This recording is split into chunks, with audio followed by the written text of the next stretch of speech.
नमस्कार बच्चों आज हमारा विषय है हिंदी। हिंदी विषय में आज हम करेंगे कक्षा 7वीं में पाठ नंबर 9 नया सवेरा। तो पाठ नंबर 9 में नया सवेरा में हम देखेंगे, इसमें मयंक नाम का एक लड़का है। मयंक नाम का एक लड़का है जो कि विज्ञान की पढ़ाई कर रहा है, साइंस के विषय में पढ़ रहा है। तो पढ़ते पढ़ते उसके दिमाग में बहुत सारे प्रश्न आ रहे हैं।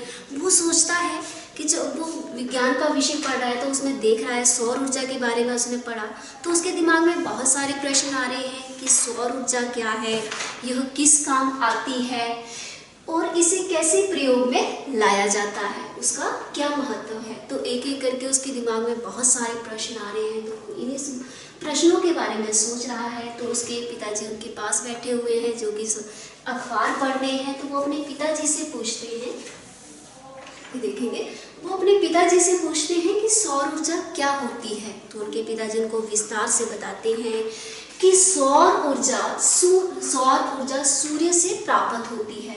सूर्य पृथ्वी पर जीवन का एक स्रोत होने के साथ साथ ऊष्मा का ऊर्जा का भी एक बहुत बड़ा स्रोत है। तो उसके पिताजी बताते हैं कि सूर्य पृथ्वी पर जीवन का स्रोत होने के साथ साथ ऊष्मा का भी एक बहुत बड़ा स्रोत है।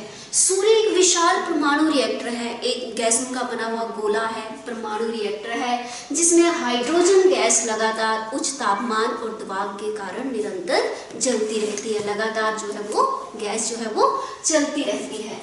अब ये जो पृथ्वी पर बोला है कि सूर्य द्वारा अंतरिक्ष से प्रेषित होता है, थोड़ी सी भेजी गई ऊर्जा ही हमारे तक पहुंचती है। उसका लघु अंश जो सूर्य से प्राप्त होती ऊष्मा है, उसका लघु अंश छोटा सा भाग ही हमारे तक पृथ्वी तक पहुंचता है। इसी को सौर ऊर्जा कहते हैं। यही सौर ऊर्जा है। सौर ऊर्जा से ही मौसम और जलवायु परिवर्तन संभव होता है। सूर्य से ही जो है वो मौसम परिवर्तित होते हैं, मौसम जो है वो बदलते हैं। यही पृथ्वी पर सभी प्रकार के जीवन का मूल आधार है। सूर्य ही जो है वो पृथ्वी पर हमारे जीवन का मुख्य आधार है। आगे हम देखेंगे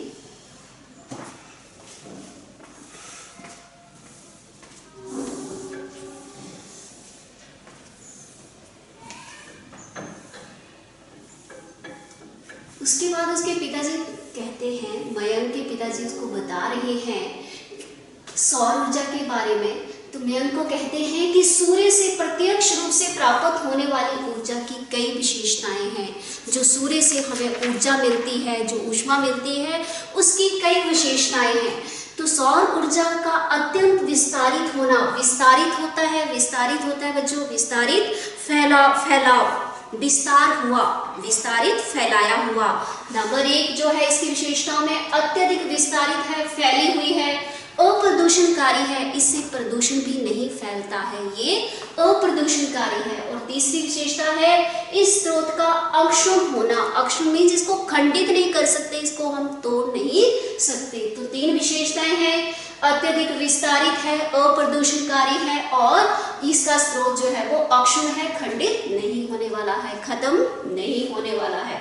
आगे देखेंगे, संपूर्ण भारतीय क्षेत्र में 5000 लाख किलोवाट घंटा प्रति वर्ग किलोमीटर से बराबर सौर ऊर्जा आती है, जो विश्व की कुल विद्युत की खपत से केवल कई गुना अधिक है। जो विश्व में खपत होती है, ऊष्मा की खपत होती है, उससे बहुत अधिक है, बहुत ज्यादा अधिक है।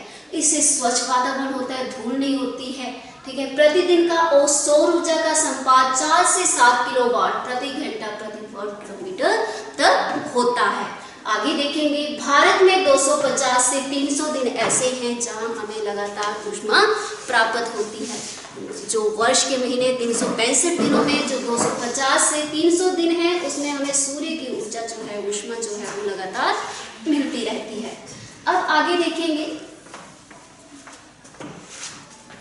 आगे उसके पिताजी कहते हैं कि अब ये मयंक उनसे पूछता है कि ये सौर ऊर्जा कैसे उत्पन्न होती है, कैसे इसको बनाया जाता है।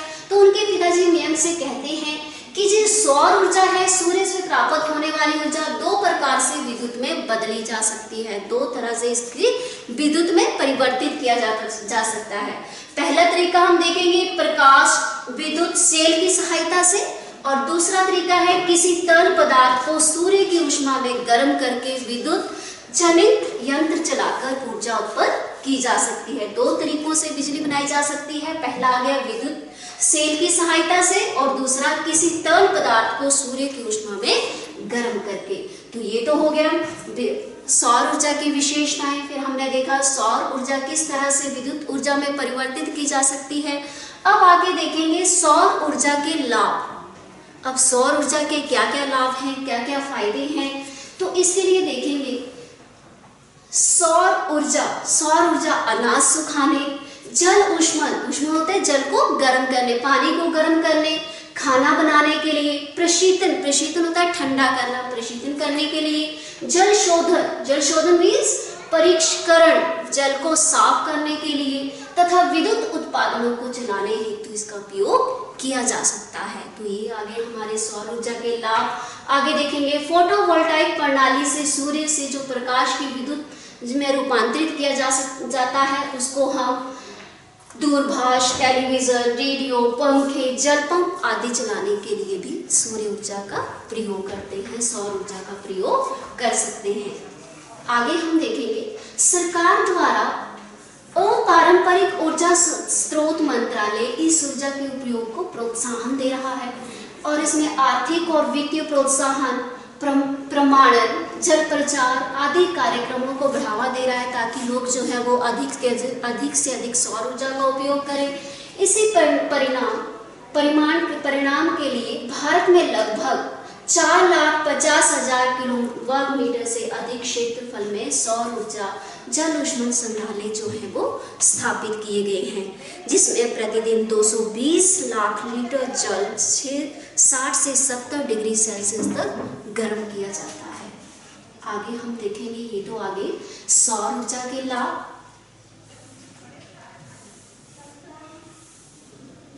आगे इसमें लाभ में बताया गया है सौर ऊर्जा एक नवीकरणीय योग्य संसाधन है, ठीक है, इसको दोबारा से बनाया जा सकता है, एक गैर परंपरागत स्रोत है, ठीक है। तो इसमें बोला गया है कि नवीन और नवीकरणीय ऊर्जा मंत्रालय जो है उन्होंने सौर विद्युत प्रौद्योगिकी अनुसंधान के लिए विकास और परीक्षण हेतु राष्ट्रीय सौर ऊर्जा संस्थान की स्थापना की है। राष्ट्रीय सौर ऊर्जा संस्थान, जिसको हम शॉर्ट में नाइस भी कहते हैं। तो आगे देखेंगे यूरोपीय देश नॉर्वे में मध्य प्रदेश, उत्तर प्रदेश, झारखंड, जम्मू कश्मीर में भी सौर ऊर्जा के लघु ग्रिड संयंत्र जो है स्थापित किए गए हैं।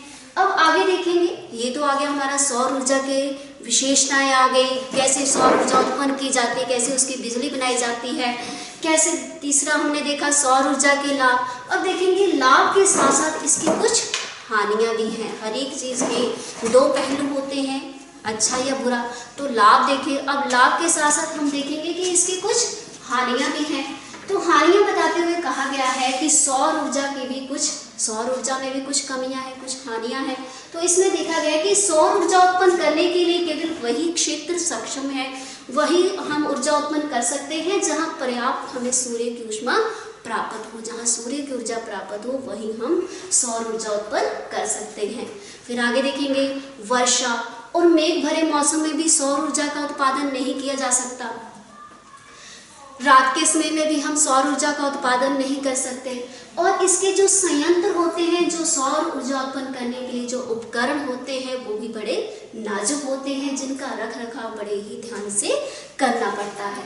ये तो आगे हमारी सौर ऊर्जा की हानियां। अब आगे उसके पिताजी, मयंक के पिताजी और विस्तार से बताते हुए कहते हैं कि वर्तमान समय में जो 90% ऊर्जा संबंधी आवश्यकताओं की पूर्ति जो है वो कोयला, खनिज तेल और प्राकृतिक गैस के माध्यम से की जाती है, जो कि परंपरागत स्रोत है। और ये परंपरागत स्रोत की खपत जो है वो प्रति वर्ष 7.5% की दर से वृद्धि हो रही है। ये जो खपत की दर है ये लगातार बढ़ती ही जा रही है। जैसे जैसे जनसंख्या बढ़ रही है वैसे वैसे इन परंपरागत स्रोतों की खपत भी और अधिक बढ़ती जा रही है। और ये खपत इसी तरह बढ़ती रही तो आगे आने वाले वर्षों में 32 वर्षों में कोयला समाप्त हो जाएगा, 15 वर्षों में खनिज तेल समाप्त हो जाएगा, 20 वर्षों तक प्राकृतिक गैस और 100 वर्षों तक यूरेनियम तथा परमाणु ईंधन के भंडार जो धीरे धीरे समाप्त हो जाएंगे। तो इसके लिए हमें क्या चाहिए? इसके लिए हमें गैर परंपरागत ऊर्जा के स्रोतों को भविष्य में इनको इनका प्रयोग करना चाहिए ताकि हम इनके परंपरागत स्रोतों को बचा सकें। आगे कहा है कि उष्ण कटिबंधीय देशों में होने वाले भारत में लगभग पूरे वर्ष में 3000 घंटों की धूप के बराबर सूर्य का प्रकाश जो है वो हमारे तक पहुंचता है। यदि इतनी धूप को हम अगर बिजली में परिवर्तित कर लें तो क्या होगा, हमारे पास अधिक बिजली होगी, ठीक है, परंपरागत स्रोतों की भी खपत कम होगी, खनिज तेल बचेगा, ठीक है, पेट्रोल बचेगा, डीजल बचेगा। जब हम इलेक्ट्रॉनिक चीज़ों का ज़्यादा प्रयोग करेंगे, बिजली से चलने वाले उपकरणों का ज़्यादा उपयोग करेंगे, सौर ऊर्जा का ज़्यादा उपयोग करेंगे तो हमारे पास संसाधन जो है वो अधिक मात्रा में बचेंगे। ये सस्ते भी हैं, ठीक है, अप्रदूषणकारी भी हैं, ठीक है, और इनका हम उपयोग भी लंबे समय तक कर सकते हैं। ठीक है, धन्यवाद बच्चों।